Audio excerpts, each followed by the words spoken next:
আজ আমাদের কেরলের দ্বিতীয় দিন। এখন আমরা সকালের ব্রেকফাস্ট সেরে কোচি থেকে মুন্নারের উদ্দেশ্যে যাচ্ছি। হ্যালো এভরিওয়ান, আমি ঋতু। আমার নতুন আরেকটি ভিডিওতে তোমাদের সবাইকে অনেক অনেক ওয়েলকাম জানাই। আজকে থাকছে ভিডিওতে কোচি থেকে মুন্নার পর্যন্ত যাওয়ার সমস্ত কিছু। রাস্তায় যেতে যেতে আমরা এক জায়গায় দাঁড়িয়েছিলাম, তো ওইখানে এক ধরনের পাহাড়ি ফল বিক্রি হচ্ছিল, যেটার ভেতরটা দেখতে একদম লিচুর মতো, খেতে খুব মিষ্টি। তো আমরা এখানে একটু চাও খেয়ে নিয়েছিলাম। তারপর আবার যাওয়ার পরে একটা ওয়াটারফলের কাছে আমরা দাঁড়িয়েছিলাম। ওয়াটারফলটা এত সুন্দর ছিল দেখতে, সেইখানে আমরা আবার একটু আনারস খেয়ে নিলাম। আর এইখানে যেহেতু পাহাড়ি আনারস, এত মিষ্টি আনারসগুলো খেতে দারুণ। আমরা প্রায় প্রত্যেকটা জায়গায় শুধু আনারস ফল মানে তরমুজ এই সমস্ত খেয়েই গেছি। আর আমার মেয়ে তো যেখানেই দাঁড়াচ্ছে সেইখানেই শুধু কিছু না কিছু কিনছেই এইরকম। তো এটা কিনেছে, দিয়ে এসির হাওয়াতে ঘোরাচ্ছে, বাসে খুব মজা পেয়েছে। আমরা এখন মুন্নারে চলে এসেছি। আর এটা হচ্ছে একটা পাহাড়ি এলাকা, আর প্রচুর চা বাগান এইখানে, চারিদিকে শুধু দেখছি চা বাগান। এটা হচ্ছে আমাদের হোটেল মুন্নারে, দারুণ সুন্দর হোটেলটা ছিল। আর এটা হচ্ছে আমাদের রুম।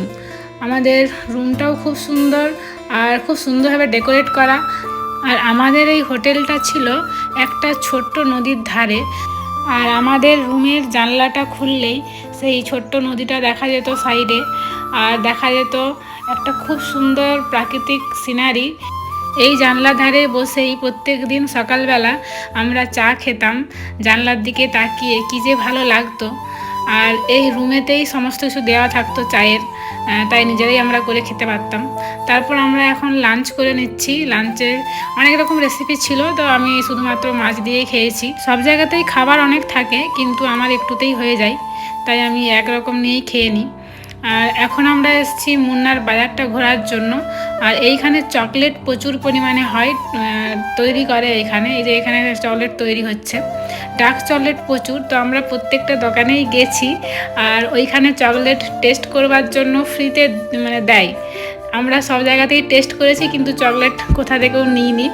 সত্যি কথা বলতে নানা রকম চকলেট ছিল ঠিকই, কিন্তু অতটা ভালো লাগেনি আমাদের, তাই জন্য আর চকলেট নিইনি। তাছাড়া এখানে অনেক রকম চা, তারপর পায়েস, নানা রকম অনেক মশলা, কিন্তু দাম কিন্তু যে খুব একটা কম ছিল তা নয়, দামও প্রচুর।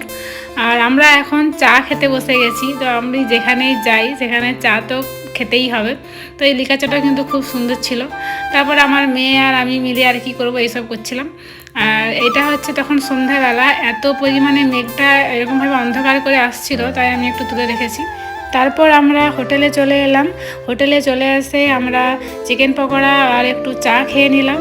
আজকের ভিডিওটা আমি এখান পর্যন্ত শেয়ার করছি। দেখা হবে পরে আরও অনেক